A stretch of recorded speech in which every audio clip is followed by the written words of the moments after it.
إن كنت آكلا فاسم الله على طعامك والحمد لله بعد انتهائك منه. إن كنت تسير في طريق فالله سبحانه وتعالى معك.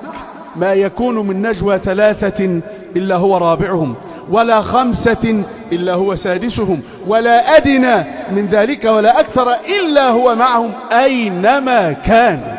ففي أي حالة من أحوال حياتك ستجد الله سبحانه وتعالى معك. لكن إن كنت أنت معه، وحين تكون معه فمعية الله تزداد إليك. إن أتاني عبدي يمشي أتيته هرولة، ومن تقرب إلي شبرا تقربت إليه ذراعا، وإن تقرب مني ذراعا تقربت إليه باعا، وإن أتاني يمشي أتيته هرولة. ما في حالة من أحوال حياتك إلا ولله سبحانه وتعالى وجود فيها، فلا يخلو الوجود من الله أبدا.